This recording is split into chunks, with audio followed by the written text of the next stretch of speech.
If I could just take a minute to explain the Enhanced Services Project. What we did 2 years ago at our AGM is asked our members how we could assist them with some professional development experiences. And they thought that was a great idea and that we could do short webinars with them that would enhance the ability of their people to do some of the tasks at hand. Last year we did 13 of these, and so here we go with season number 2, and this is our first one of the year. My name is Bill Ennis. I'm the Associate Director of Programs at BC Hockey, and it's my pleasure to introduce Grant Zimmerman. Grant is the acting chairman of the Governance Committee. He's a lawyer in Prince George and practices mainly in corporate governance and corporate reorganization. He also brings experience of advising and participating in non-for-profit organizations, as well as governance restructuring and practices. He's a longtime hockey person who's played and served as coach in many places, and has been an officer for the Prince George Spruce Kings for 16 plus years. It's my pleasure to turn our attention over to Grant Zimmerman and his presentation in regards to the BC Hockey members' transitioning process to the new BC Societies Act. So Grant, I'll just pass the ball over to you. Okay. Thanks everyone for joining us tonight. So we're talking about the New Societies Act, and the focus of our presentation tonight is going to be on the transition, as well as talking about some other changes that are happening within the Societies Act that may lead you to consider changes to your bylaws. So, the New Societies Act comes into force on November 28, 2016. As part of the New Societies Act coming into force, each society will have to undergo what they're calling a transition. A transition is where each society makes application to the corporate registry to convert their documents that are currently on file to electronic filings. So we're going to a system here in British Columbia where all future filings on behalf of your societies will be done electronically. There won't be any further paper filings.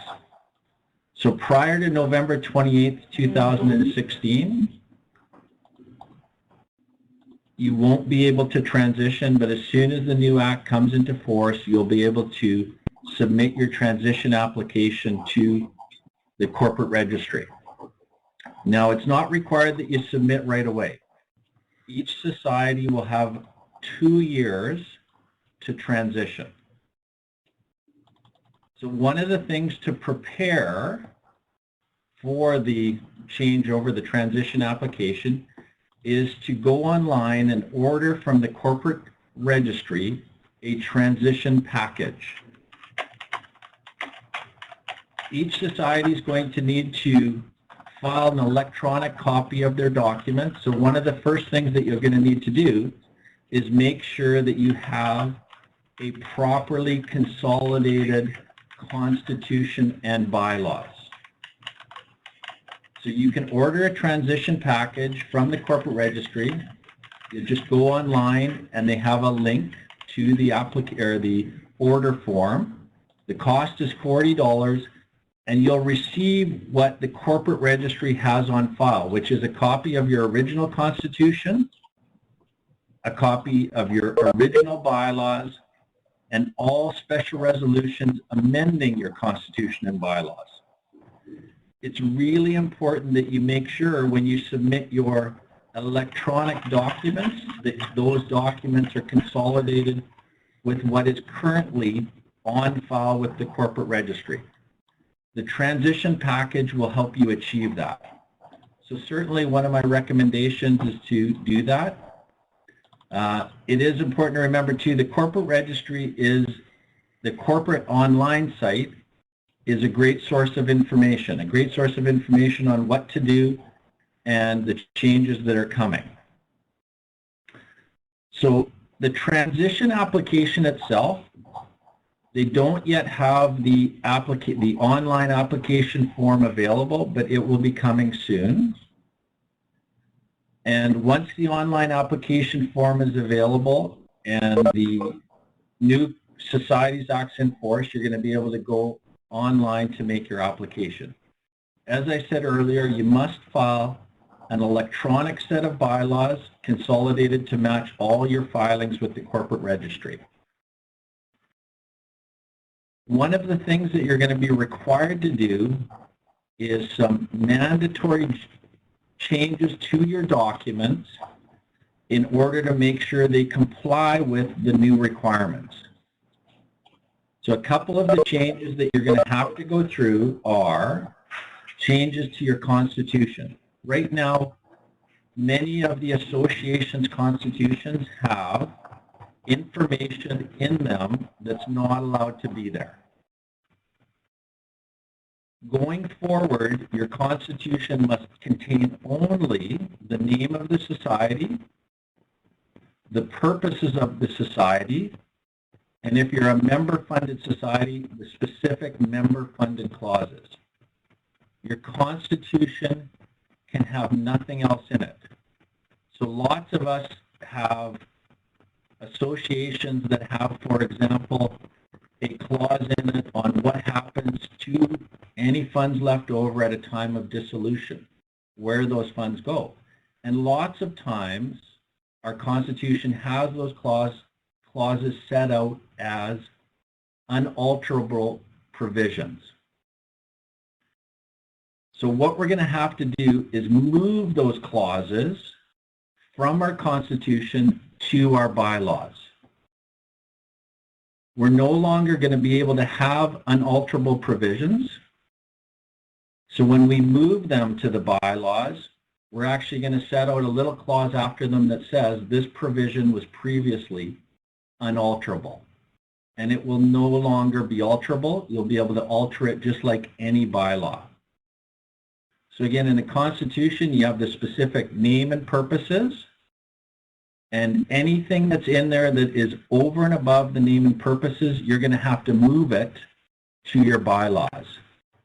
So the next page, the type is a little bit small, and if you're listening to this on your phone or away from your computer, it's going to be difficult to see it. It's already small, but we have in front of us a copy of the Prince George Minor Hockey Association Constitution.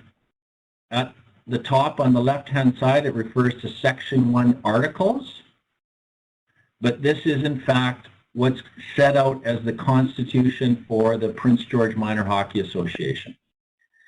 As you can see in Section 1 of the Constitution, Article 1, it sets out the name of the society. So that section will continue to be there. Section number 2, or Article number 2, sets out the purposes of the association. So that will continue to be there. So these other provisions in this 3, 4, 5, 6, 7, 8, 9, all of those sections will need to be moved from the Constitution to the bylaws for Prince George Minor Hockey Association.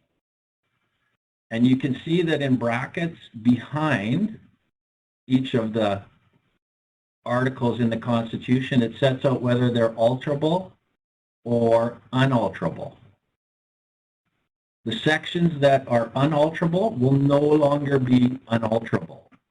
When we move, so say for example here it says number 4, Article number 4, the operations of the association shall be chiefly carried on within the boundaries of the Prince George Minor Hockey Association as registered by the British Columbia Amateur Hockey Association and the Cariboo Amateur Hockey Association, and in brackets, unalterable. So we would move Article number 4 to the bylaws. It can be moved to anywhere in the bylaws. Most people will be moving them to the end of their bylaws.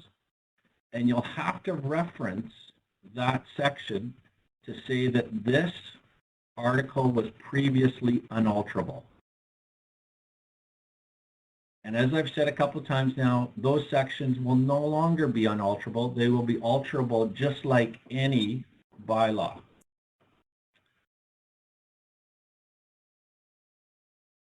And there's a couple of examples in there of other unalterable provisions that will have to be moved to the bylaw. The changes to take those things out of your constitution and move them to your bylaws is the minimum required to make your transition application. And if you're only doing the minimum, which is to move those things from your constitution to your bylaws, then you will not be required to go in front of your members and have a member special meeting to make those changes. Those changes can be made by way of a director's resolution. So a simple director's resolution passed at a meeting of the directors of the association can carry out and do the minimum transition application.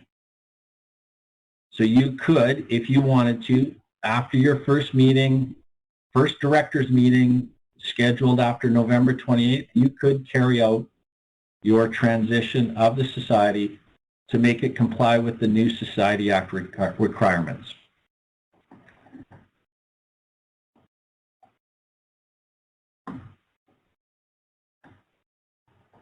If you want to do more, and every society should be looking at their bylaws on a regular basis.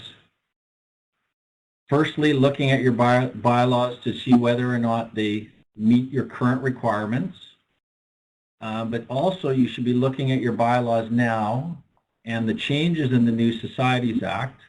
We're going to talk about some of those changes in a second to see whether or not you should be changing your bylaws. If you desire to change your bylaws, then you will have to have a members meeting, and the changes to your bylaws will require a special resolution of the members. Now, one of the changes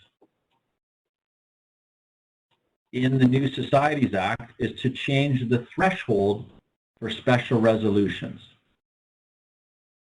A special resolution will change from what currently is 75% majority to make it a 2/3 majority.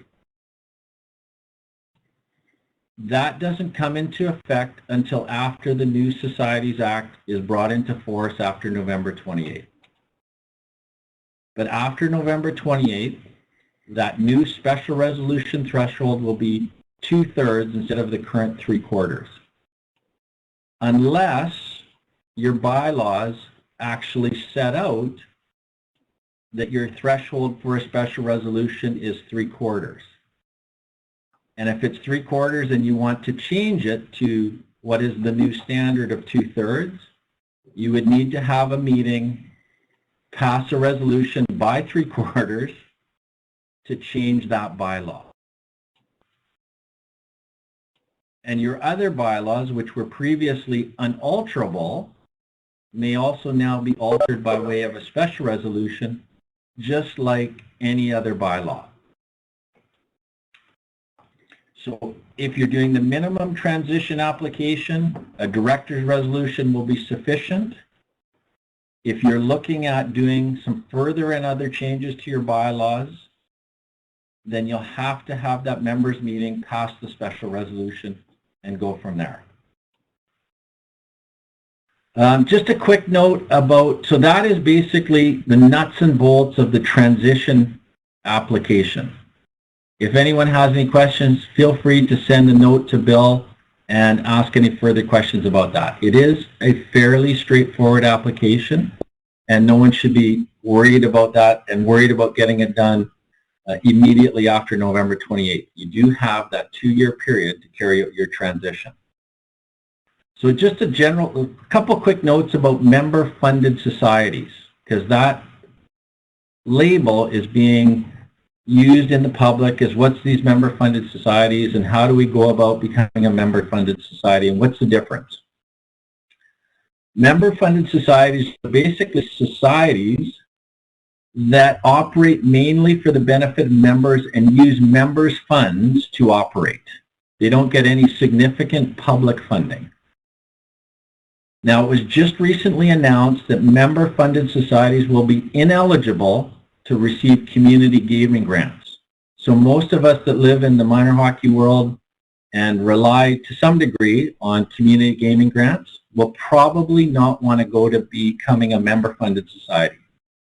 If you become a member-funded society, you will be, they have announced that you will be ineligible to receive community gaming grants.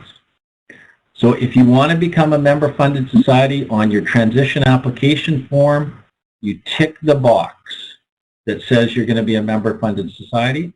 After transition, it's going to require a court order. And there's a quick note there about what cannot be member-funded societies: registered charities, societies that receive greater of $20,000 or 10% of gross income over the prior 2 years from government funding. It appears that you could have earned revenue above and beyond just your member-provided funds.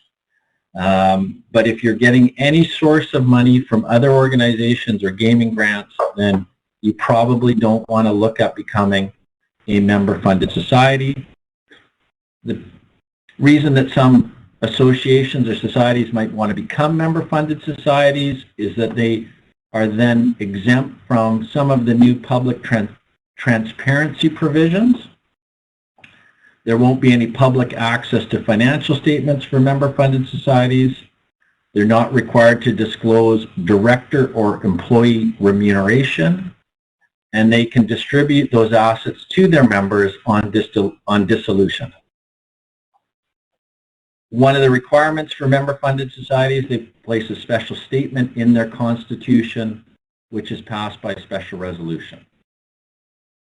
It is unique that if you become a member-funded society and then you go offside because you get too much public funding, then you have to remove that statement and you're subject to the full requirements. So it's a constantly, you have to constantly meet the requirements of being a member-funded society. So some of the other changes, and these just are highlighting some changes that are coming into force with the new Societies Act. As I mentioned earlier, there's a change to the special resolutions threshold. Currently, we have 75% and it's going down to the default of 2/3. You can always change your bylaws to have a higher than 2/3 majority if that's what you want. And special resolutions are really important when you're looking at changing your bylaws. There's some new sections in the Societies Act on directors' qualifications and consents. Directors aren't allowed to, you can't be a director if you're an undischarged bankrupt, if you've been declared incapable, of course that's probably a good thing, or have a record of certain criminal offenses. And those criminal offenses are basically related to fraud, financial misappropriation. The public deems it not in the best interest to have directors that have those criminal offenses. You must be 18. There's actually some specific provision that permits over 16-year-olds. But for the most part, most of our associations will not have directors who are under the age of 18. Prior to directors signing on, you must obtain a consent from them to act as a director. And I put a little note in my slide that it's recommended that each society use a consent form that actually has the new director represent that they meet the qualifications of a director, which are those things up above about not that they're not an undischarged bankrupt or have the record of certain criminal offenses. It's a good idea that the director certifies those things when they're giving their consent to be a director. A new thing in the Societies Act will be director remuneration. Not that it's new to get remuneration, but it specifically says directors are not entitled to receive remuneration unless your bylaws specifically permit it. So if the members of the association want to give remuneration to the directors, then it needs to be set out in your bylaws. The reimbursement of expenses is generally permitted unless it's denied in the bylaws. So if the bylaws say no reimbursement of expenses, then directors aren't entitled to be reimbursed for their expenses. A new section talks about disclosure of remuneration. In the society's financial statements, there'll be a new requirement to disclose remuneration paid to directors and remuneration paid to employees or contractors for services over $75,000. And if you have a society that has more than 10 receiving over $75,000, then you only have to report the top 10. And I think most associations will have to get, if you have a senior administrator receiving over $75,000, we're still looking into how you actually disclose it in your financial statements, and you'll have to get some advice from your accountants or your auditors. We think that you will be entitled to disclose either the position or contract separately or pooled within a total number. But it's still not clear exactly how that's going to be set out.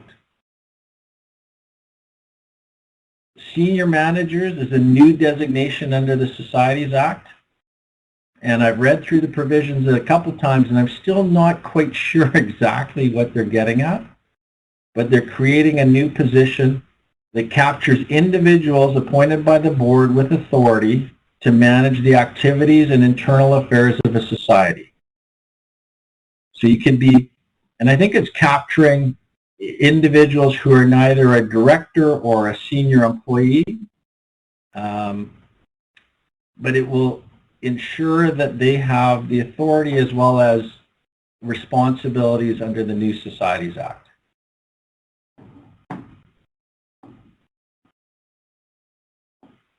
Okay, so come back to, and there are some other changes that I could probably mention. It was interesting, I was working with a society today, and the society was borrowing some money and had to grant a mortgage, and we were looking at the current requirements under the Society Act versus the requirements under the new Societies Act.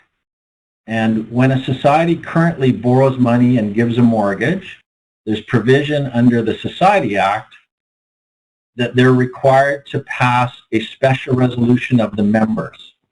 And that's because a mortgage is basically a debenture, and it refers to that specifically in the Society Act.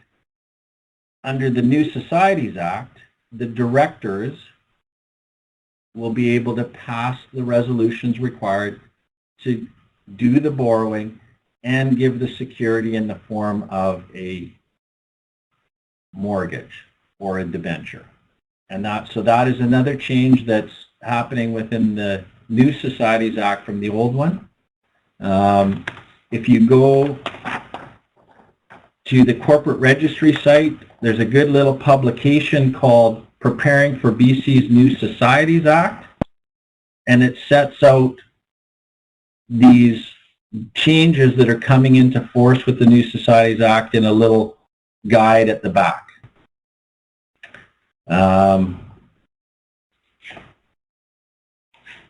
And I think, yeah, basically there are some other changes. I've highlighted a few.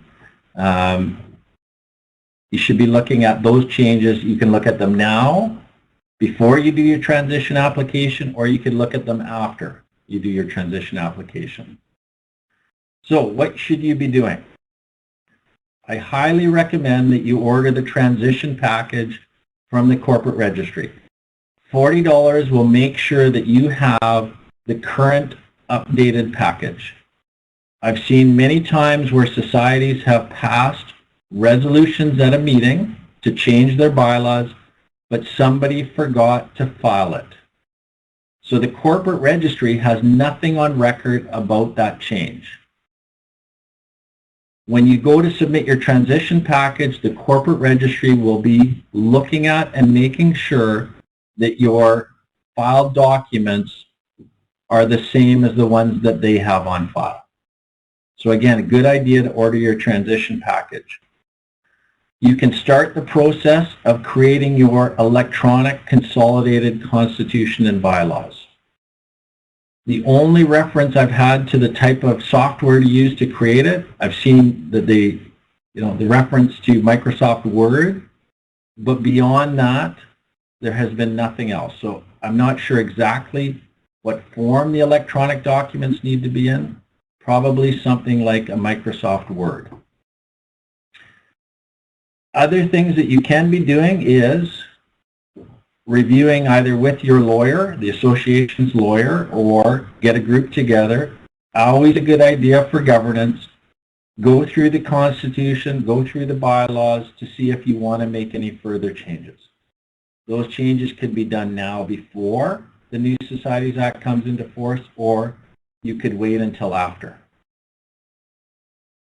And of course, if you see bylaws that are inconsistent, when the New Societies Act comes into force, those provisions in your bylaws will no longer have any legal force and effect. So good idea to now go through, look at your bylaws, review, and make any changes that you might want to make. Okay, thanks, Grant. I know that's an awful lot of material in a short period of time. I would certainly like to thank Grant for his time in putting together the presentation and keeping in touch with a lot of the different agencies that are supplying information and websites and that sort of thing. And we will circulate Grant's presentation to you based on the email that you use to register, plus a little bit of a note in regards to the posting of the video. So expect to get that from us, and we hope this transition is all logical and not too much work from the local level, but certainly necessary in regards to updating our corporate registries. So I'd like to thank everyone for joining us tonight, and please keep in touch over this. Again, we're only trying to help and make things a little bit smoother for you. And I know our governance committee, and Grant especially, looks forward to the challenge of having all our members, our leagues, our teams, our associations up to speed with the New Societies Act.